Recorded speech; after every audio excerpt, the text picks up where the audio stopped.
It is my pleasure to introduce today Chieff Bosompra. So Chieff is he's a results-driven brand and marketing professional with a creative eye and an expansive imagination. So through the outlets of image consulting, project management, web development, coding, event coordination, and more, he uses more than 7 years of creative management and data analytics to help businesses tell engaging stories about their brand identity, services, and their products. So in 2013, Chieff founded Disposable as a multimedia company that specializes in brand activations, event production, management, and consultation to a wide range of companies. And I've seen some of the images of these events, and it's pretty amazing. So welcome, Chieff. Thanks for joining us today. Thank you, Adam, for having me. I'm excited. Oh, of course. No, it's great we're always, here at Prepper, we're always, excited to hear and learn from other industry professionals in their various niches and hear all about, what they do and the value that they bring to their clients and especially what they've learned, right? Mm-hmm. Yeah. I'm constantly learning and just. Aren't we all? Yeah. Right? So maybe you can tell us a little bit about the work you're doing today. Let's start there, and then we'll kind of go back in time a little bit. Okay, so currently, we were prior to COVID, we were a big, events production company. We did a lot of branded content and branded marketing. So we would create decks and pitches and send them to different clients to potentially get sponsorship, and then we get the sponsorship and execute the program. But currently, we have launched a burger shop. That the idea that we kind of want to utilize our agency's experience to create a pop-up restaurant, and then just show that we could brand and market a restaurant so that other restaurants might then come to us to do the same. Right. We started a restaurant called Auntie Lucys Burgers, and basically now during COVID, I've just been running that. Okay. Yeah, I expect COVID has had an impact on the event marketing space. Since we're still on the sort of current work thing, maybe would you like to could you speak to us a little bit about how COVID impacted that? I mean, I was working with someone getting ready for 2 clients who were getting ready for like home shows and stuff. Yeah. Right at lockdown, so it was just work just stopped. But what was it like for you? So I guess prior to COVID, I was doing consulting for like a tech company in New York called Grailed. So I was in New York working for them, and then COVID happened, and I came back and I was working from home, still working for them. So it was still pretty good, but then like things kind of slowed down with them. So yeah, at that point I was kind of like trying to figure out like what the next pivot was going to be. Just kind of like weighing my options and whatnot. And I had done the pop-up. I had done the burger shop as a 4-day pop-up in December. Okay. On Ossington, and it had done pretty well. We had gotten decent press. So basically, I was like, you know what, like, I'm like, it might be worthwhile to invest in trying to do another pop-up, but more long-term. Right. So basically, I had also had found out about, the concept of ghost kitchens at the time. Are you familiar with ghost kitchens? I'm not actually. So a ghost kitchen is I guess a new tech term where like a kitchen, it could be a commercial kitchen or it could be what I did was like restaurants that aren't being used because COVID, a lot of restaurants basically closed down or kind of halted their service. So basically you approach a kitchen or a commercial kitchen, you rent specifically just the kitchen, you create a brand that has online recognition, and then you just make your food available on delivery apps. So people can just order off the apps and then the food comes to them. So there's no actual coming into the location. You can only buy it online. Right. So I learned about that and I was like, you know what? Like people knew about Auntie Lucys from the first 4-day pop-up, but I was confident that I could really leverage the marketing to get the awareness out there. So it took me about a month or so to like find a location, hired a consultant to help me like create the restaurant. And then, we basically made it an online restaurant. But then we also signed up with another app called Ambassador, which is actually Toronto owned or Toronto founded, which basically allows for pickup, people to come pick up orders. So people pre-order, and come pick up, and then people could order on apps for delivery. So sure. Yeah. So that relationship with the consultant who is helping create the restaurant, like what exactly did that look like? What was so basically, like, what was involved in that? My background is not of hospitality. Well, I guess it is of hospitality, but not of like being a chef or cooking. Right. So basically, that involved me telling them what I wanted in terms of what I wanted in the burger and how I wanted the burger to taste, and then them actually like breaking down the specifics of like, okay, we need X amount of ingredients, we need this, we need that, like breaking down the menu so that we could then teach our actual cooks on a daily basis how to make it. Right. Them helping me find cooks, them helping me find suppliers, like everything you need to know to own a restaurant.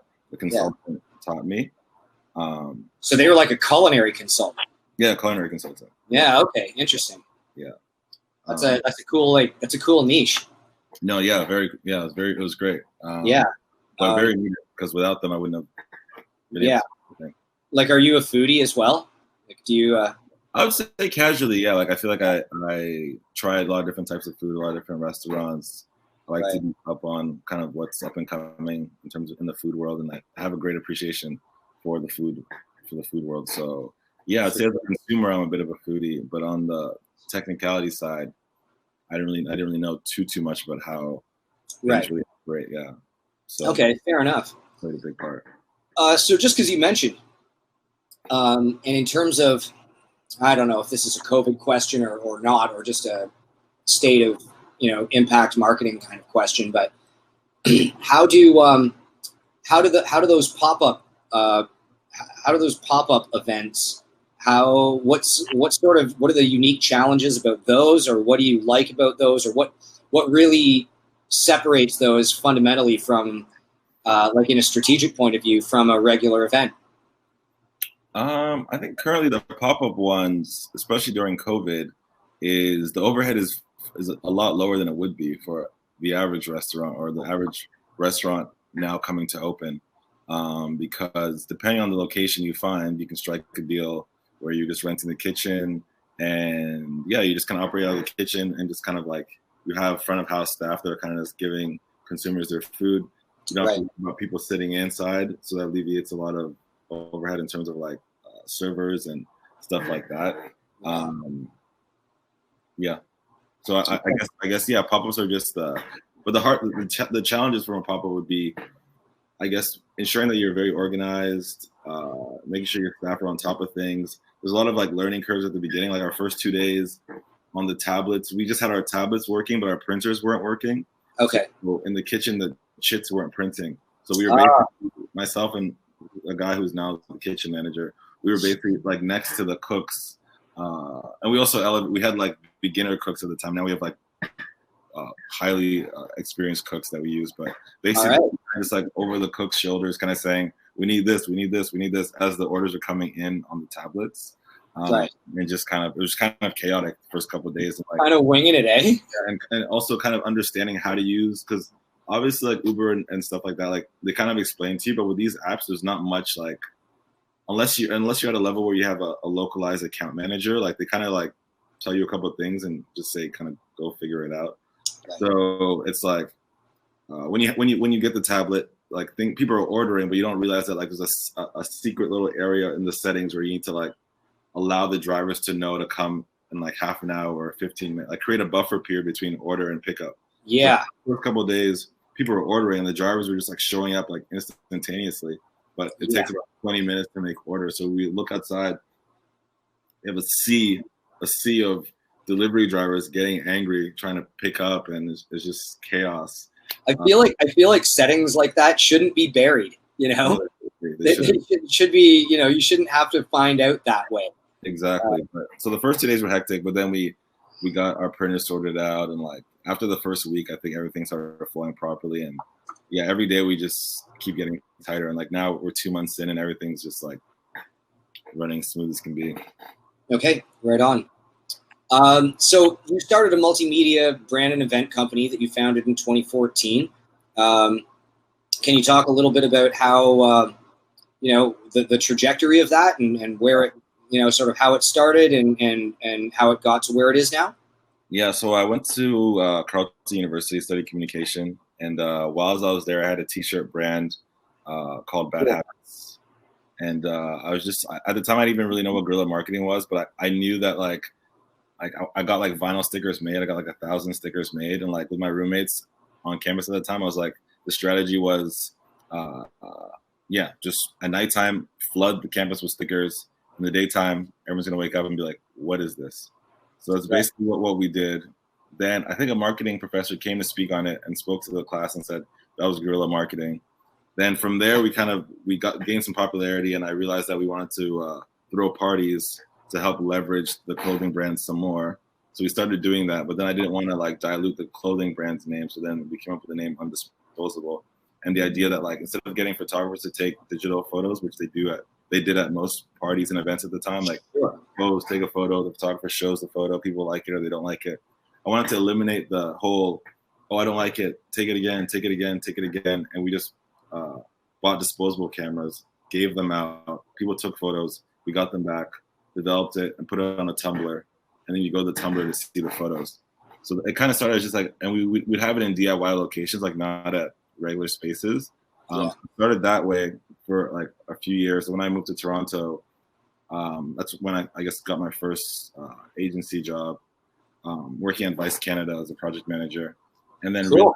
realized that like I didn't really know much about Vice prior, but came to realize that basically it was actually a marketing company with cool clients that paid them to create this cool content that we all watched and enjoyed. So at that point, I was like, oh, this is really cool. Like if you can get brands to fund your ideas, you can really do a lot more. So that's kind of the thing where I began to try to like figure out how to do that, and like just took the steps to like getting one client, two clients, and just try to do things. And right now, like I said, that's kind of we slowly would do something for like a brand like Puma. We do like a small little party, and then we would kind of execute that properly. And then they would allow us to do a little bit more and a little bit more. And then now I think we're at a point where we've worked with a number of companies, like you mentioned earlier, more so in the event space and like party space, and like kind of handling their like after parties, and like we're kind of known for I guess curating a good crowd and like bringing different artists through, and like I guess hitting the demographic that these I guess millennial type companies want to attract. But now where we want to elevate towards is being what they call, I guess, agency on record for different companies. Yes. We're handling like the graphic design, handling the strategies, 360 handling everything, more so on the back end, and not really just kind of like the mouthpiece as we are now for these companies. So yeah. Sure. Okay. Yeah. No, that's super interesting. I really like the guerrilla approach that you spoke to as well. I've seen a lot of people do that really successfully. How do you when you're working with these clients and you're trying to assess the market and figure out where the people are, where the audience actually is? What's your process look like? Because these are sizable brands. I mean, you know that you're working with and you've earned credibility and trust with, and I expect that they're expecting you to nail it. So how do you get that part right? So all our major events are just in Toronto. I've been in Toronto. So I think it's like what I've found is I'll do work with the company, but I also do consulting work just as myself. So I found that like I would do consulting work by myself for a company, and then I'd execute that, and then within that would then let the company know about my own company, and then try to kind of connect the dots that way.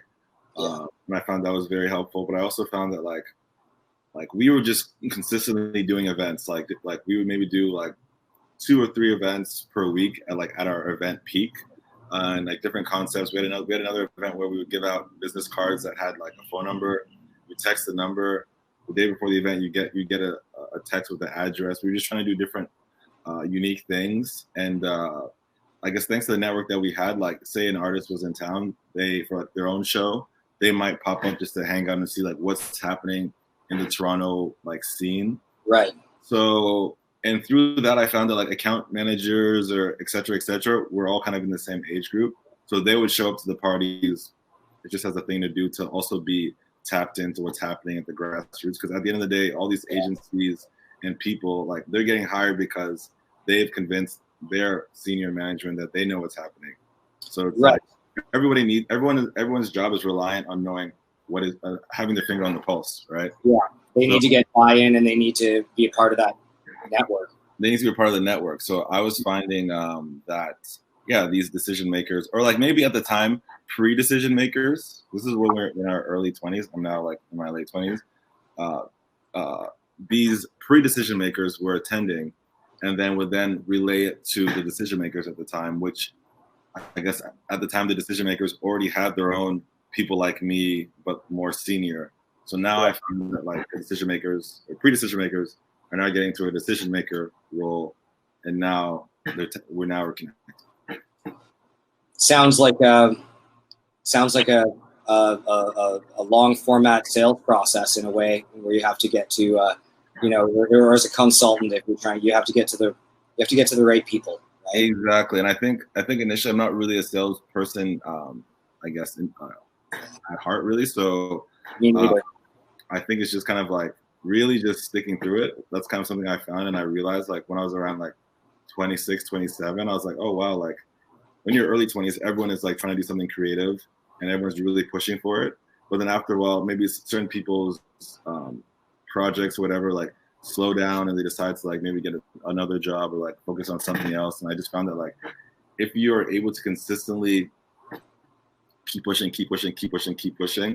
it's like everyone else who kind of fell off and did other things, the other things that they are doing, now they might be in a position to like empower what you're doing, and they've been watching what you've been doing the whole time, and hopefully if you've been doing it consistently, you've been growing it, they now want to like work with you because you're now an expert in that field because you've been doing it for like 6, 7, 8 years. Right.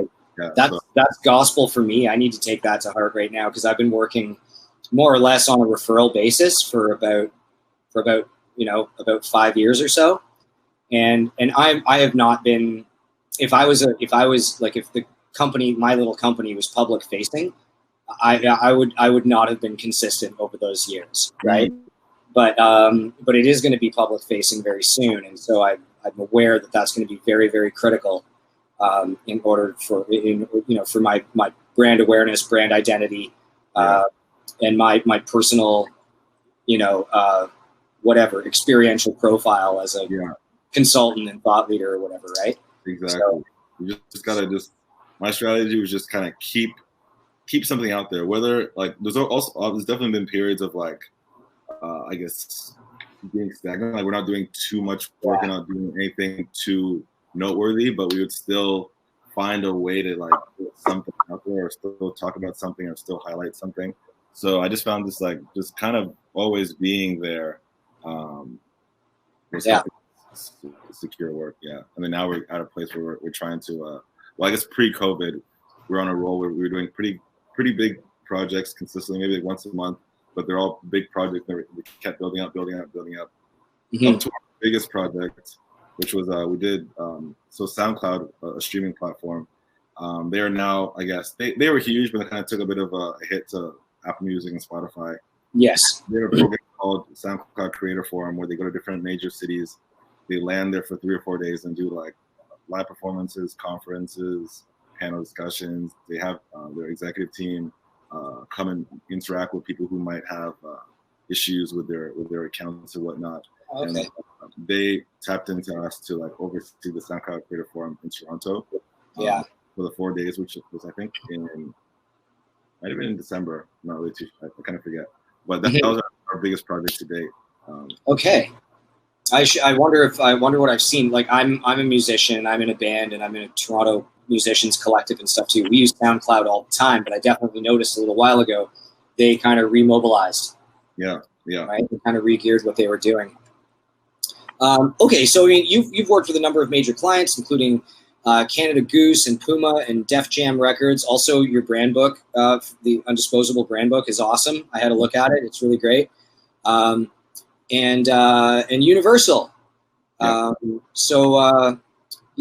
you tell us about whether it's one of those or whether it's another one? What's like the biggest grand slam you ever hit, in your opinion? I'd say two. Like there's two that kind of come to mind. Okay.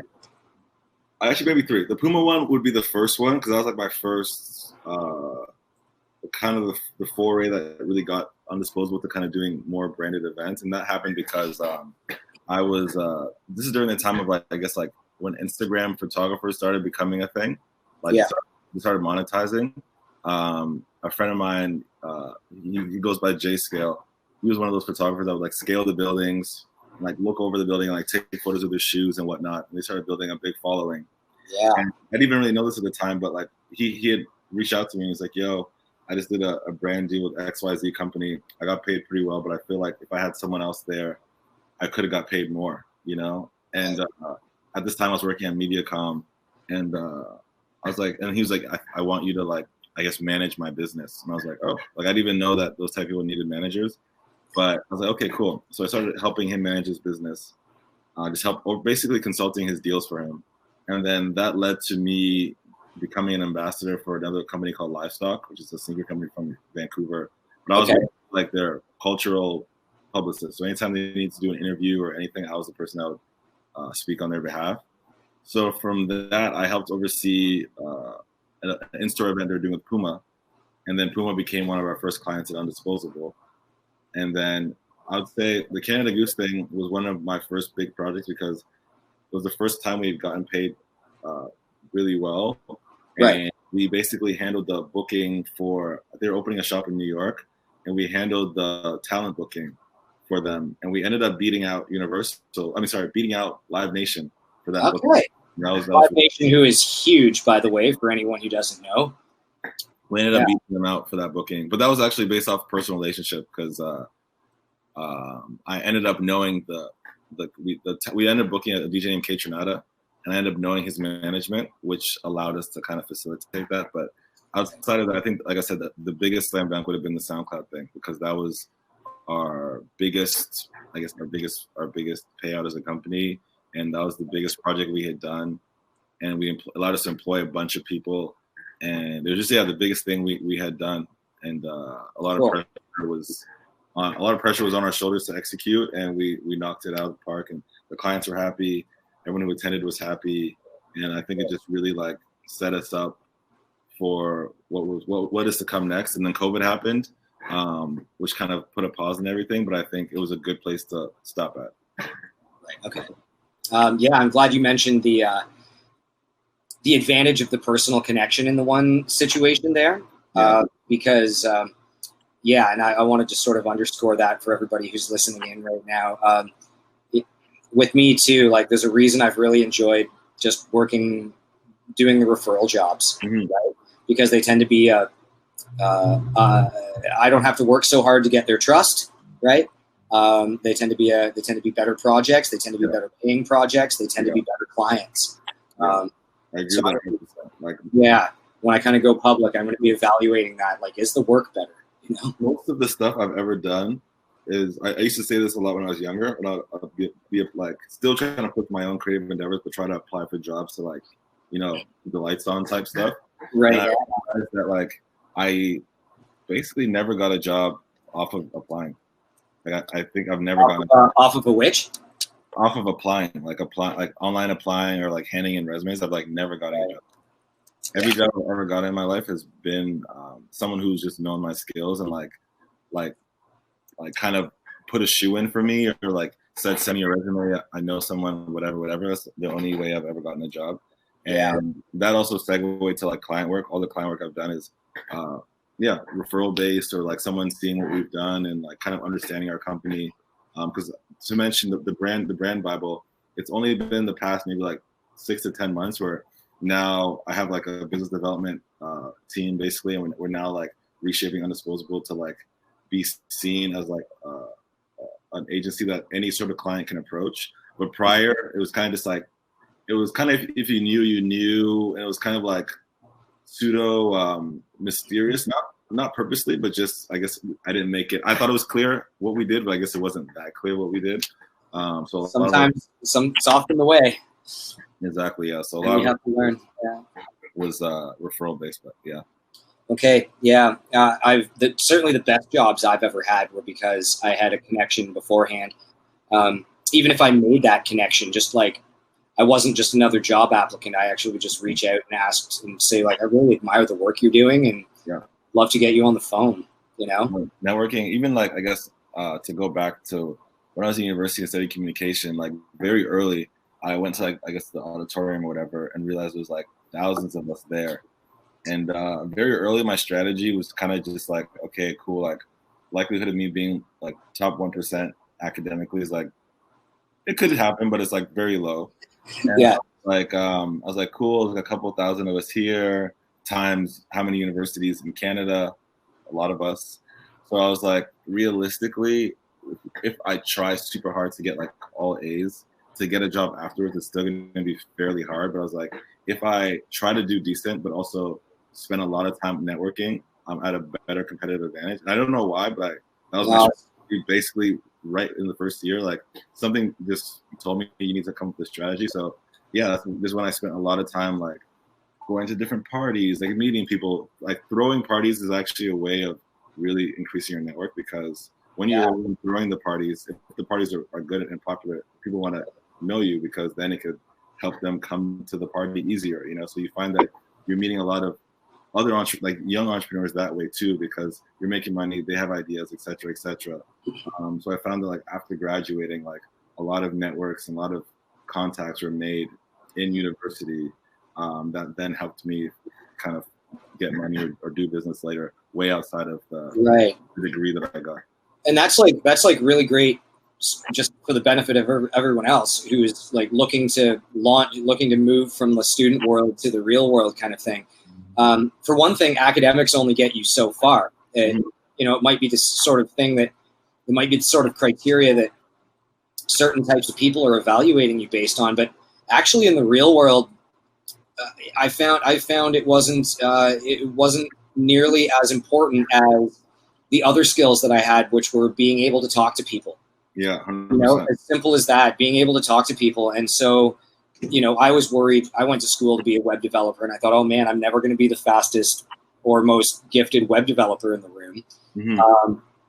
But I was good at talking to people, and I was good at managing projects and things like that. So I was able to sort of take that background and then, you know, understand what my team members were doing and things. Yeah. But I did realize as I went along, I said, you know, academics really, the things so, you know, I certainly went to school with people who are only focused on their academics. I'm not sure I'd want to work in a team with any of them. You know? And I spent more time often going to events, networking, participating in sports and clubs and things like that, knowing that, yeah, I could be studying and probably pulling up my overall grade 1% or 2 here maybe, but I wouldn't have traded those experiences for the world. Those are the ones that really paid off. In the end, nobody cares if I got an 86 or an 80 or a 79 in web development. Like, nobody really cares.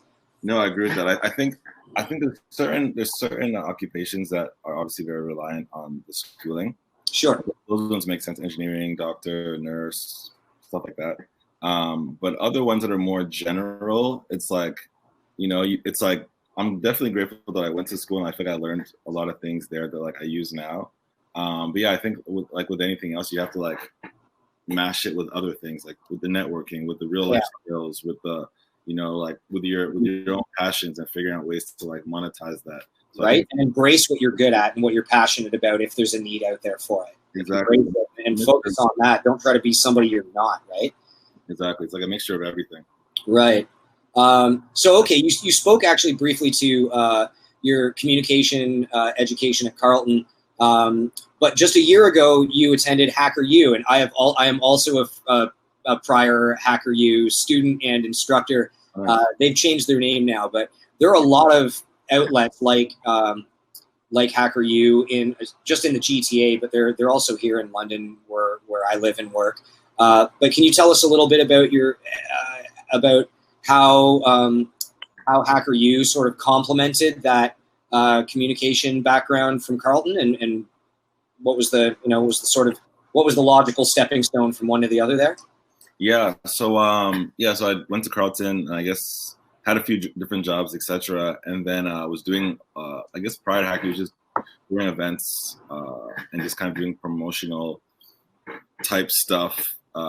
like prior. And then there's just a scenario where I was like, you know what, like, cool. I think I was like maybe 28, 29 at the time. It was like last year.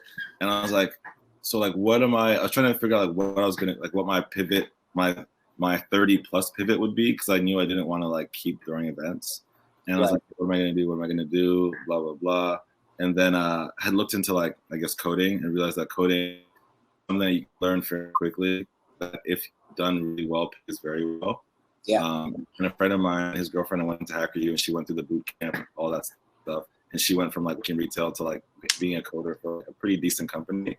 So it was pretty interesting. Plus, I figured with Disposable, as a media company, it would be good for me just like have more internet know-how. So yeah, I took a few courses. I think like JavaScript. What else? I basically took a few programs at the school. And was planning to do the boot camp, but then finished those programs, and then didn't end up doing the boot camp. But still, like, left the school like pretty happy with what I had learned and just like my increased knowledge of just the internet and coding in general, and then kind of just like continued on. Very cool. Did you get to meet? Did you meet Heather Payne when you were there? I don't recall. She's the founder and CEO. I don't think I met her. No. She's great anyway, and I love what she's built there. It's really excellent. It was a great learning experience. Good instructors. And a networking experience, right? Yeah, it was cool. I guess during the summertime, so it was just like it gave my days, more meaning. Right. Yeah. Oh, that's cool. So you spoke a little bit in terms of like client and project accomplishments and so on, but what do you think has been your greatest personal accomplishment in terms of like professional development and growth? Maybe, I don't know, maybe something you realized or something that, you mentioned the coding thing, but something else that, you realized that was going to be very important and you needed to get better at. What has been the most like professionally transformative thing for you personally? Or experience? I think, so I guess there's two things. Like, I adopted a strategy, like I guess prior to the SoundCloud event, which was kind of just like only working with experts, but then empowering them, like basically empowering the experts that I needed to do their own thing, So an example of that is just like normally when someone like say you're doing an event and you're like the main event coordinator, like basically you secure the gig, then you need to hire all these people to do different parts to bring it together. It's like normally people are very, I guess, micromanaging people and like being on everyone's back, etc. But my approach kind of leading up to that, because before the SoundCloud thing, we did like 3 or 4 smaller things that were like each incrementally getting harder, leading up to this big thing for us. And what I would do is just like find people who I thought were really good at what they did, and like we'd have a conversation prior and like figure out what we needed, and then like kind of like agree and let them go do it, and like kind of just like giving them the freedom to do what they needed to do and maybe check in here and there, but then they come back with what I needed them to do was done properly, and then we kind of like piece everything together to form this final project or whatever. And I found that letting people work that way and like having a team that you trust and them feeling like you're entrusting them, and also which perpetuates intrapreneurship, which is I guess entrepreneurship within a company. Yeah, within a team. Yeah. Within a team was very like I found that being very useful. That's brilliant. I love that. Micromanaging can be a great way to alienate top talent, right? Exactly, because people who know what they're doing hate having people on their back. Being told how to do by people who don't. Exactly. If you hire the right people, it pays to get out of their way and let them. Especially if you're not an expert in that field, it's like you'll be saying things and they're just like, I know what I'm doing. Yeah. Let me do it. I've been a part of those meetings. They can get awkward quickly. Yeah. The important part there is just ensuring that you've done your due diligence to know that the people you're entrusting can do what they're doing. So there's definitely been times where I'm just like, man, like, just like hope this person comes through, but you obviously don't like hire them and just leave them. Like you're like, you're based with each other, but it's like, there's a bit of a difference there. Be a support, not a micromanager. Support. Right. There's a difference, right? I would say my biggest business development, or my biggest business development currently would be the burger shop currently that I own. Okay. and it's basically runs full time. It's like open 5 days a week, Wednesday to Friday, 3 to 11, weekends 1 to 11. And yeah, that's been a crazy experience because we went from being like a 4-day pop where we white labeled another company to make food the first time, and then but that first time I realized that like the marketing, which I handled, and the branding was done well, but the back end wasn't the greatest. So I was like, no, we can do this ourselves. So that one was just hard to like. We basically plan everything during the pandemic, get it out there, create a buzz, ensure food quality, everything was good. Hired all these people, and then now it's just like an actual business that just runs consistently and like. So this is Auntie Lucys, right? Auntie Lucys, actually. Auntie Lucys. Box here. This is Auntie Lucys burgers. There we go. Auntie Lucys burgers, and what's cool about it is like you open the box, it just says, "Hope you enjoyed. Come again soon, or order again soon." But yeah, just as a guy who loves branding, I thought it was really cool to just like design a box, design the packaging. Like I spent a lot of time on like the aesthetic of it. Whereas I found like we're also kind of a niche burger shop. We do smashed beef burgers.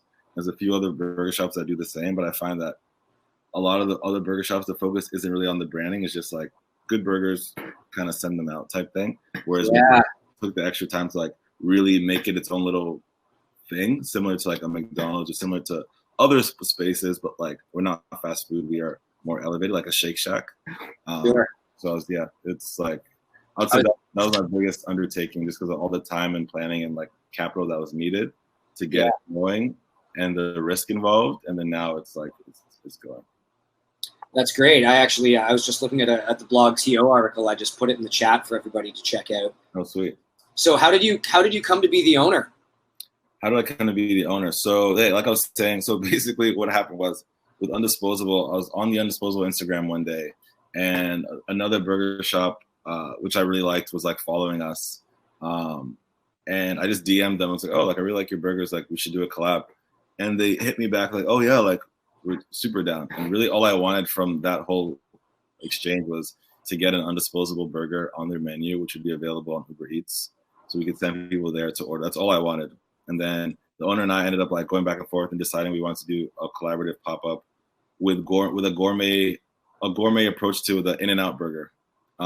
So yeah, I came up with the name Auntie Lucys, which is named after my grandma. I got my graphic designer to like create all the branding, etc. Because I was inspired by La Carnita, which is a taco place in Toronto, or I guess like a Mexican food place in Toronto. And that was actually founded by another agency called One Method. Yeah, I'm very familiar with La Carnita, but why don't you tell everybody about La Carnita? Yeah. So La Carnita is a Mexican food restaurant. I have, I think, 2 or 3 locations in the Toronto area. It was founded by a marketing company called One Method, which is owned by another marketing company called Ben Simon and Burns. And One Method was founded by a guy named Amin. And basically, the creative director, wasn't it, who just like kept bringing in in his tacos, and then they decided to start that. So. Oh, crazy! Yeah, so I guess that's what happened. I just knew of it like basically the One Method company created this restaurant as a pop-up to kind of showcase their marketing expertise, and they just really hit it off. And now it's just a restaurant franchise basically, and they're still a marketing company. So I think they have 3 locations now. Yeah, 3 locations, and they also own Sweet Jesus ice cream. Oh my God. I don't know if they still do this, but La Carnita used to, like, it was also very, like, the interiors are so well designed of those restaurants. And it's a little bit of a twist from a standard Mexican kind of menu. It's like, it's got like an artisanal, like bit of a hipster twist to it. Right? Exactly. And they used to, I remember when I used to check out, because I used to live way too close to La Carnita. And when I paid for my order, you get like a black and white print from an area artist. Oh, crazy. Yeah, I don't know if they still do that, but I have one of their T-shirts and stuff too. I really miss La Carnita. Yeah, I used to live close to the location as well and go all the time, and then I came to find that out, and I was like, wow, it's kind of insane. Very cool. Yeah, so I was kind of inspired to do the same. So that's when we kind of did that, and then that did pretty well, like I said. And then I was like, you know what, I feel like I could do this whole thing myself in terms of like operating the back end as well, like the food. So that's kind of what inspired me. So then, so I owned the name, the branding, all the IP relating to the Auntie Lucys. So, but what I needed was, I guess, the battery, which is the food. part, the most important part. Yeah. So that's when I spent like, I guess, the month and a half in early COVID, like figuring out how I was going to do it, learn about the ghost kitchens, hired this culinary consultant to basically teach me everything, and then hired all the people that I needed, and then put it out there. Yeah. Edward Lee in the chat, he is also a La Carnita fan, and I think it's just a great great inspiration for people like us for branding and a great sort of engagement model to follow. Yeah, exactly.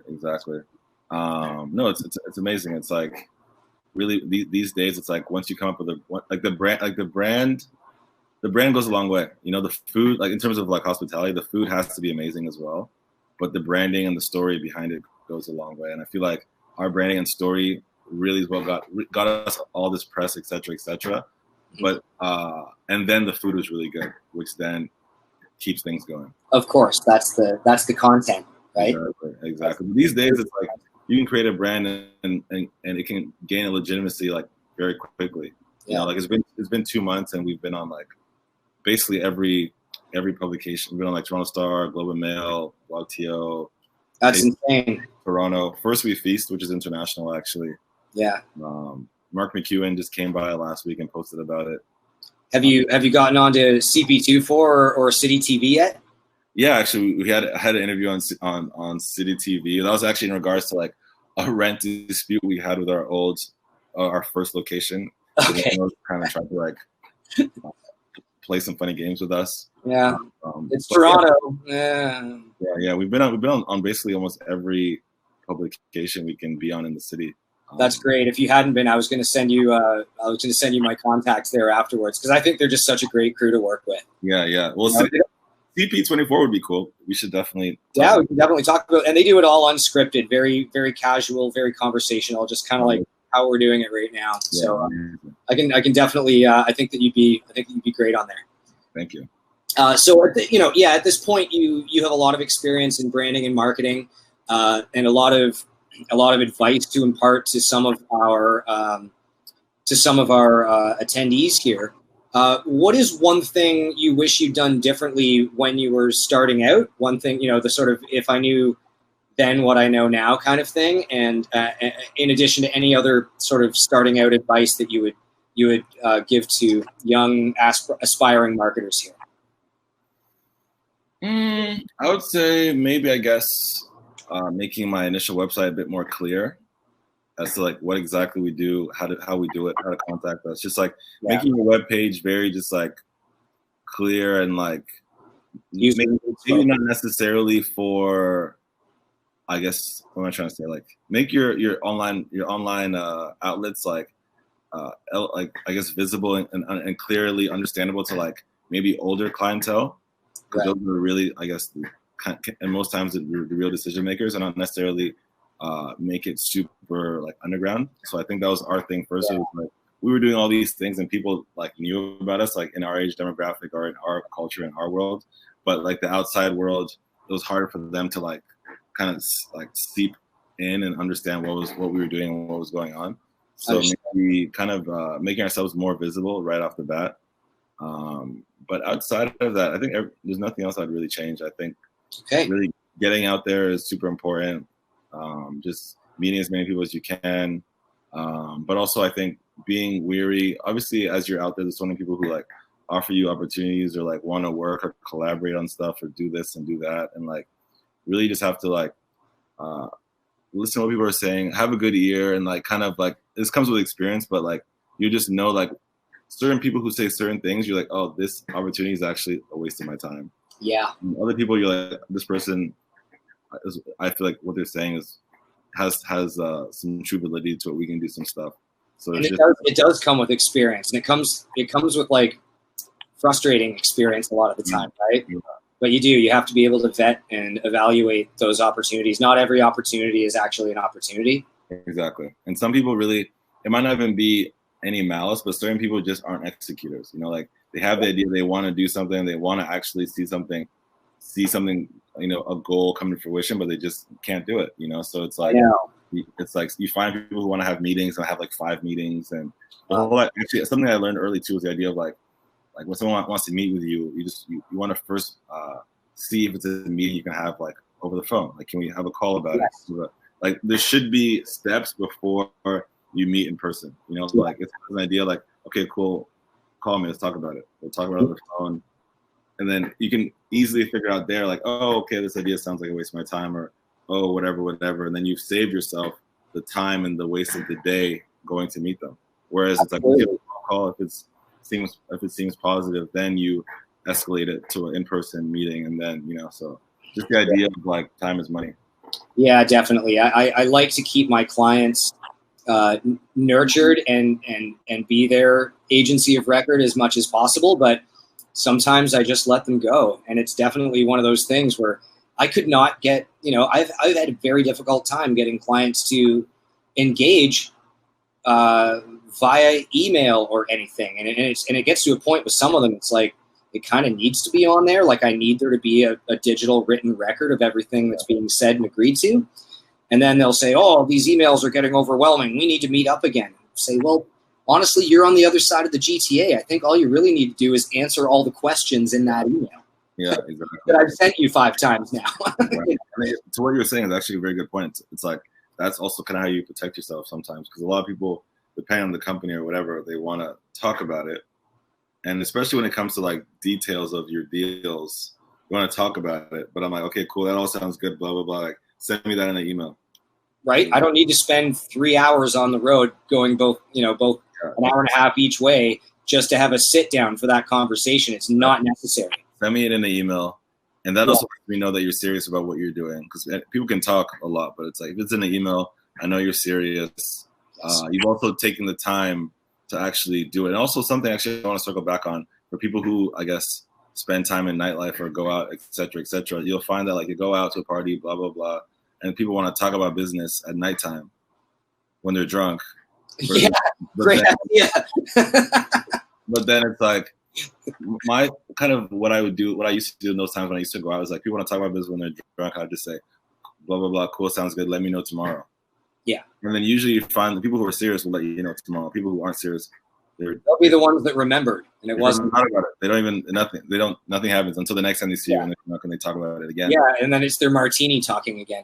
Exactly, and then you just know, okay, this person's just not serious, and then the person who picks you up the next day is serious. So, and I bet in the event marketing space, that's pretty standard. Yeah. Oh yeah, I'm sure. Yeah. Well, like not even just event marketing, but across the board. What I'm saying is like you'll be out and you'll meet people who do any sort of business, but people, they talk a talk like while they're out with you, almost just maybe to impress you.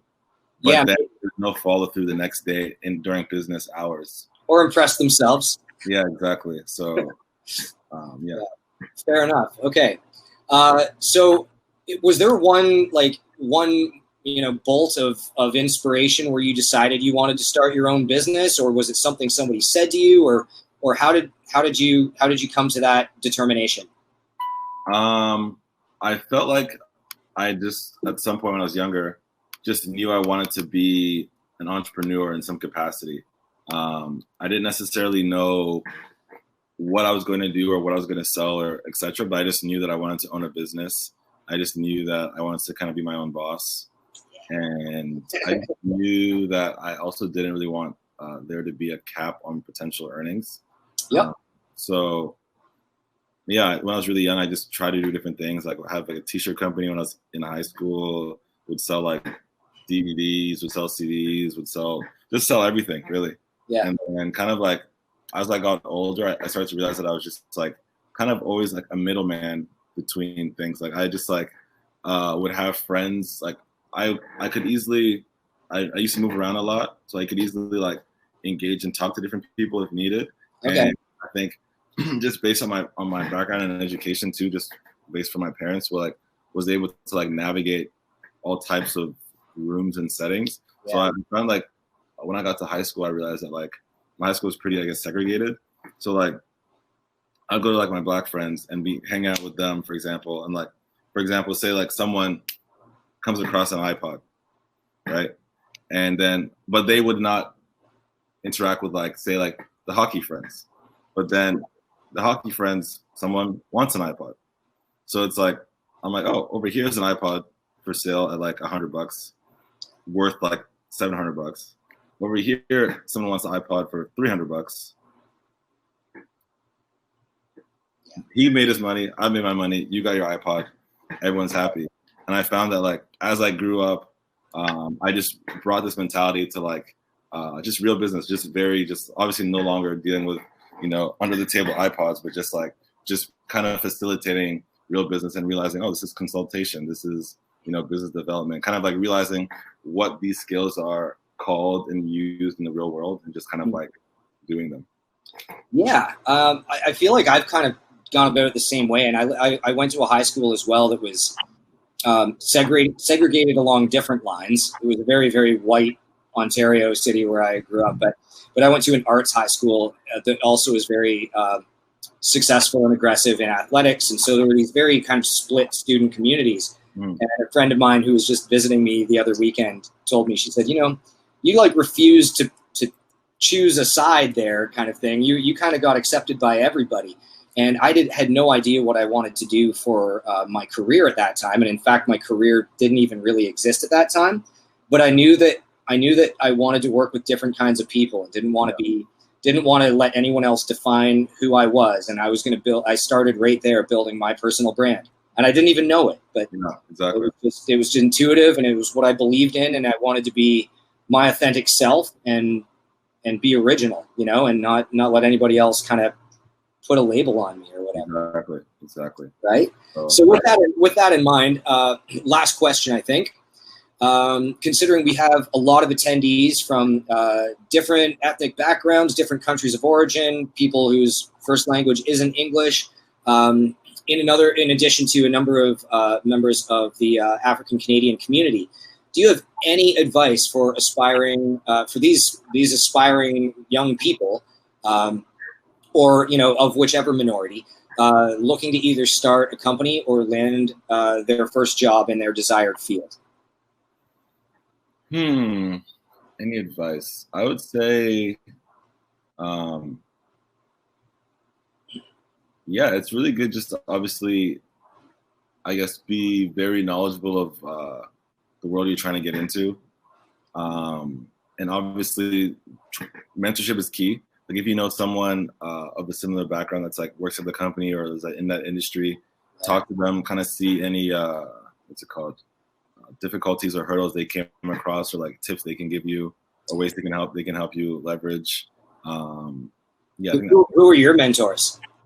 My mentor, I guess, would be this guy named Matt Langill.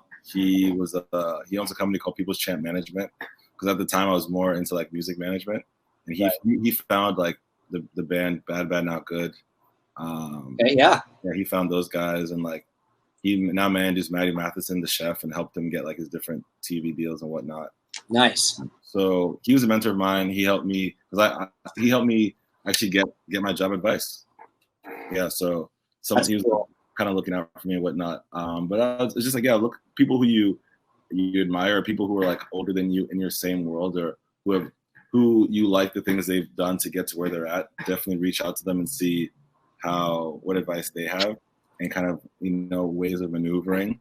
And I think it's that's good. And I think also what I found in myself was like, I was born in Ghana, but I wasn't necessarily, it's just based off of, I guess, my family background, was never really, because certain people I think are just like, they're be of a background and kind of only be with those people. Mm-hmm. I found that I wasn't really like that. I was just like with all types of people. So I found that like in the world, or in the workplace, or in the business world, it's just kind of like easier to navigate, because I was never really, I was just used to being with all types of people. So I think it's good that if you find that you're only I guess working around a certain type of people or group of people, you should try to expand your network to include all types of people, because then you never know what type of business you could do, or type of or what industry needs what, or what type of group needs what. So expand your network and just be open to meeting new people. I think the more diversified we become in terms of the interactions and the relationships that we seek out as well, it makes us all so much stronger, so much more effective, so much more worldly and insightful. And as marketers, just able to better relate to different audiences. Diversify your network. That's all it's about. I think diversify your network. Go places. Go do different activities, and you never know what could come of it. Awesome. Awesome. Well, I want to thank you. This has been Chieff Bosompra talking to us and offering us a lot of awesome insight and some exceptional storytelling, I will say, in terms of where he's come from and the work that he's doing and the things that he's learned. So on behalf of Prepper, I want to thank you very much, Chieff, and for joining us. And personally, I'm going to reach out to you on LinkedIn if you're on there. Thank you so much. Thank you, Adam, for having me. Thank you, Caitlin. All right. Enjoy your afternoon, man. Appreciate you all. Bye-bye.